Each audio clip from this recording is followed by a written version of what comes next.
Hello, in this video, let's look at the homework together. The first few questions are pretty simple, like x bar, mean value, and mode, and the variance, and standard deviation. Okay, so out of these things, you can use the StatCrunch to do it, and you just can copy this clipboard and use the StatCrunch to finish that. It's pretty simple. Okay. If you have, if you forgot how to use StatCrunch to do it, please go back to lesson 1, and you can watch the video. It's pretty simple. Okay. First one simple, second one simple, third one is median, fourth one is the same idea, x bar. So okay, this is simple too. All of them is simple. First is 7. For the 6, you can use the StatCrunch. You can finish in 20 minutes. Okay, so that one, for sample value, this sample variance is that, and where this is the sample mean. Show that sample variance is unchanged if a constant c is added to from each value. So the constant c added or subtract from each value in the sample becomes x plus c. The sample mean becomes this, which is this. Okay, because you just have a c, and s squared you have is a minus 1, because you all have a c. You all have a c plus c minus c. I believe is this one.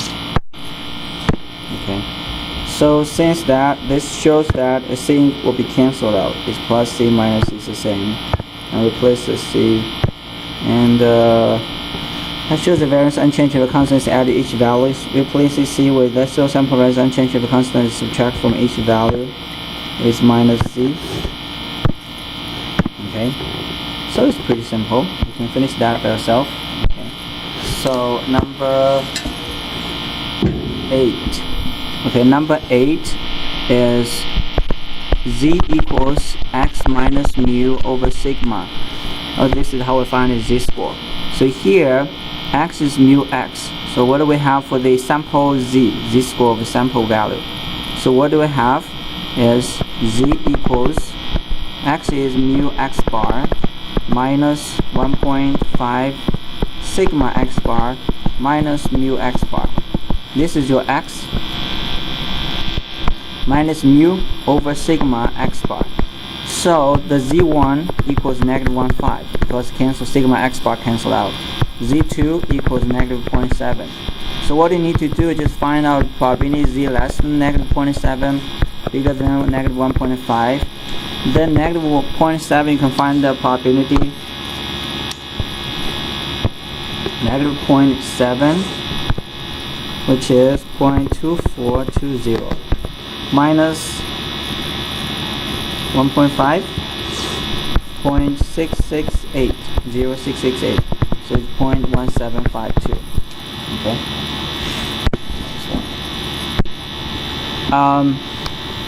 In the standard deviation of the mean for the samples distribution of sample size 49, the population, how large is the sample size? The standard deviation reduced to 1.75. So the standard deviation, the population standard deviation, we don't know yet. But we know sigma square root of n, which is the sample standard deviation, right? So now the population over square root of 49 equals 2. We know the population standard deviation equals 14. So now we use 14 divided by square root of a new n, it will be 1.75. So from here I can solve 1.75 square root of n equals 14. So square root of n equals 8 and n equals 64.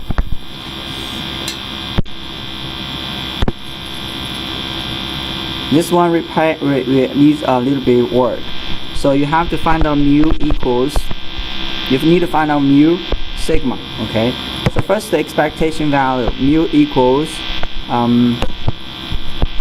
x times the probability, right? So what do you have?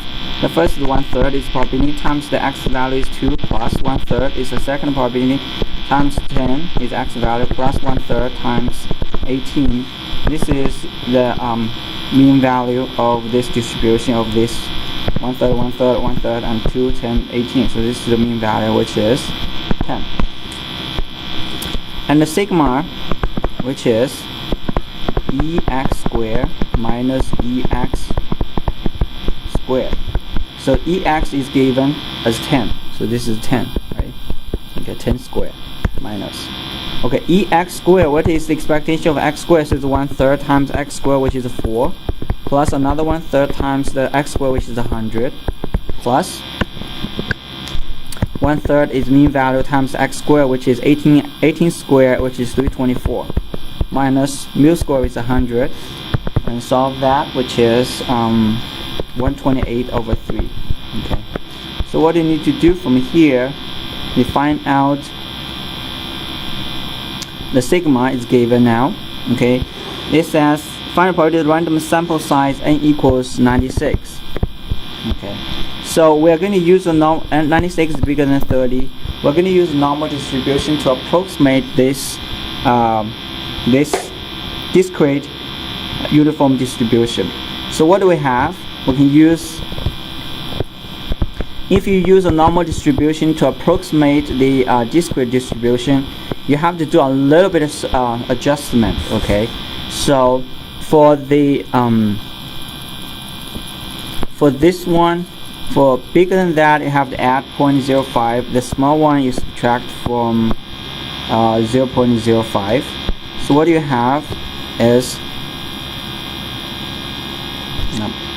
it's minus. Okay, so less than that, less than this one, you just subtract a 0.0 is a 0.05 difference from that. So what you do, if you are looking for x less than 11.1, bigger than 10.3, and in the book there's one page talking about the estimate. You can search online. There's some statement about this too. So what you need to do is subtract 0.05. Actually, this is the discrete distribution. If you use the normal distribution to approximate it, there's a slight difference. So the 11.5, you're actually doing 10.35. Okay, so you'll estimate this. What you need to do, you convert this into z-score. So convert x into zx minus mu over sigma. So 11.05 minus mu, which is 10.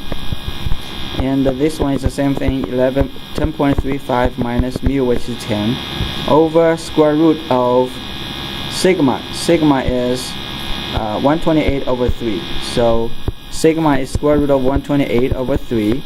This is your sigma, divided by square root of 96. Sigma over square root of n. The same thing for other one. 128 over 3 divided by square root of 96. Okay. So what you need to do, you find out what's in the bottom first. Okay, the bottom number is 0.6666. So the p.35 over 0.6666 less than z over 1.05 0.066666, and then you find a pz value and subtract those two. You can subtract this to z. So z is less than, bigger than, is less than 1.05 plus 1.666, 1.58. So 1.58. The other one is 0.53. So 0.53. So then you use a table to find these two probabilities, subtract them. So 1.58, 1.58, which is 0.9429. Subtract 53, which is 7019. 7019. So subtract it out is 0.241, and this gives you the answer. Okay. And next one, you will have mean value is the same. Mu equals 174.9. Mu doesn't change. Sigma equals sigma over square root of n. So equals 6.4 divided by square root of n. N is 25. So it is 6.4 divided by 5, and the answer is 1.28. Okay, so determine the expected number of mean that fall between this. Okay, so what do you need to do? Find the probability x less than 17.6, bigger than 172.7, and you can change that into z-score. And then what you have is you change that into z-score. This is normal distribution, approximate normal distribution. You don't have to do any change. So x is 175.6 minus 174.9 divided by the standard deviation 1.28. The other thing is 172.7 divided minus 174.9 divided by 1.28. Then this is z. Actually, if I do the change, it's going to be z. Z less than 0.5 and bigger than negative 1.72. So then it's a z-score. Now find the probability. 5. 0, 1, 2, 3, 4, 5. 0.7088 minus 172, 1012. 0.0427. Okay, so the probability is going to be 0.7088 minus 0.0427 multiplied by 300. Let me see that. Oh, this is as is what says the number between 172.7 and 175.6 meters inclusive.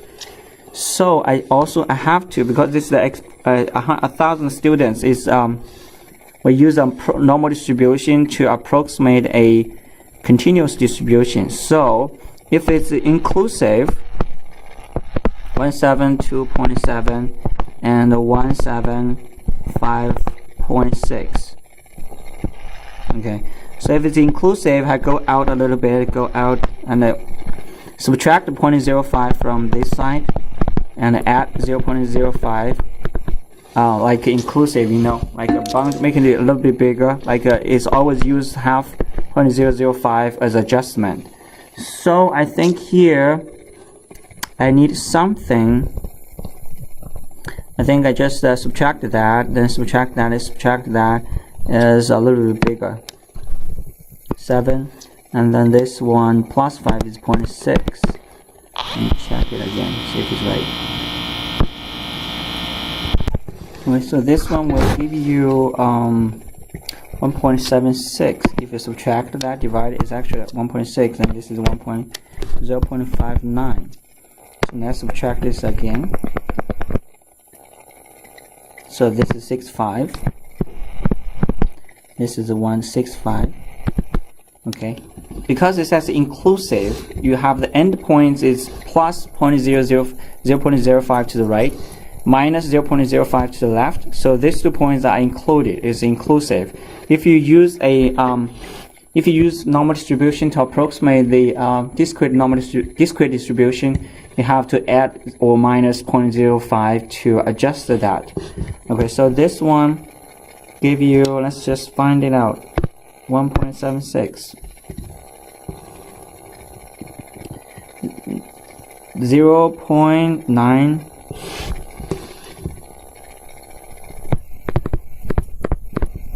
minus 59, no, negative. Oh, it's negative, this one. So 0.59 first.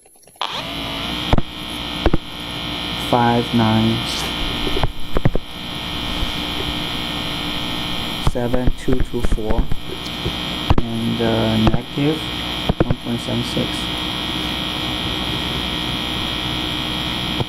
is 0.03392. Okay, so let's find this. What is that number?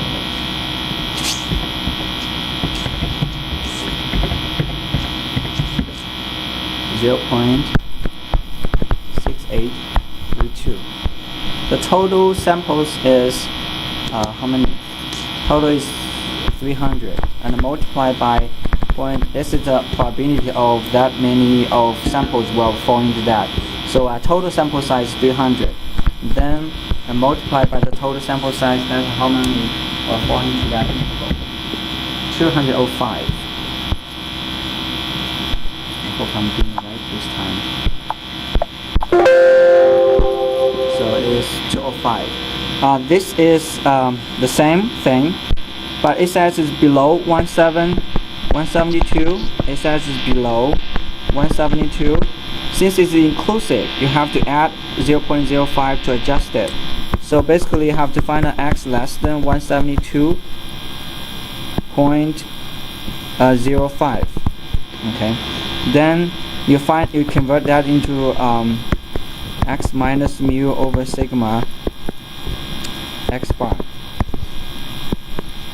So what do you do? This is a z-score, 172.05 minus 174.9, and divided by sigma x bar, which is 1.28, and then you find the pz less than whatever this number you find, and use a table, use a z-score table, and multiply by 300, and then it's the same idea as number B. Okay. So number 12, the first three, I think the first one is pretty simple. What you do, mu is kind of review. X times p, big X, big X equals small x. Okay. What's the meaning of that? It means mu equals 2 times 0.1 plus 3 times 0.3 plus 4 times 0.4 plus 5 times 0.2. This is going to be your mean value is 3.7. Sigma square equals ex square minus ex square. So which is ex square minus 3.7 square. So ex, what is ex square? Ex square is 0.1 times 2 square plus 0.3 times x square, which is 9, plus 0.4 times 4 square, which is 16, plus 0.2 times 25, which is 5 square, then minus 3.7 square, which give you 0.81. Okay. The sample size, the sample mean value is the same thing as this one, also 3.7. Well, the sample variance. Sample variance is the variance over n. If you put a sigma not square, if you put a sigma x bar, it is sigma over square root of n. But if you put square, so it's square over n. So it's 0.81 over n, which is 36. This one give you 0.023. Now final probability is that average number of cherries in 36 cherry proofs will be less than 3.9. So you're going to use that again, use that as well. Use that is like the previous one.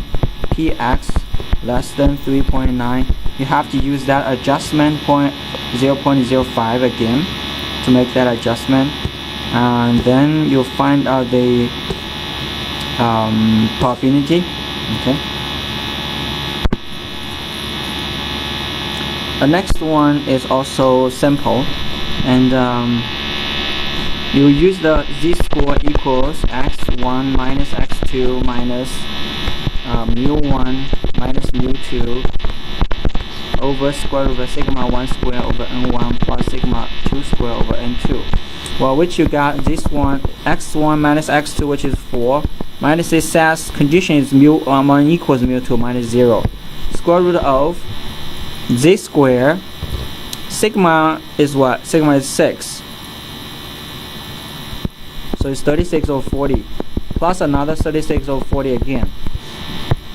So find a z-score, which is 4 divided by 72 divided by 40.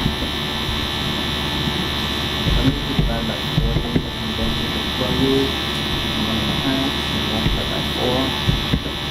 2.98. So 2.98. Okay, so now it asks you PZ bigger than 2.98. You cannot use that. You have to use 1 minus PZ less than 2.98. Right? So 2.98, what is 2.98? Let's find the value. 2.98, it's going to be 0.9986. 1 minus 0.9986. So subtract those to give you 4100.0014, which is this one. This one is close to 0, which is almost, you can almost say this is 0. This will never happen. Okay, so this one will support your A. Okay, so it will not be bigger than 4. This is kind of hypothesis and test, but this one is just a easy one. You don't have to use that. So you can tell the probability is almost 0, so it support the alloy A. Alright, so that's how you do the homework.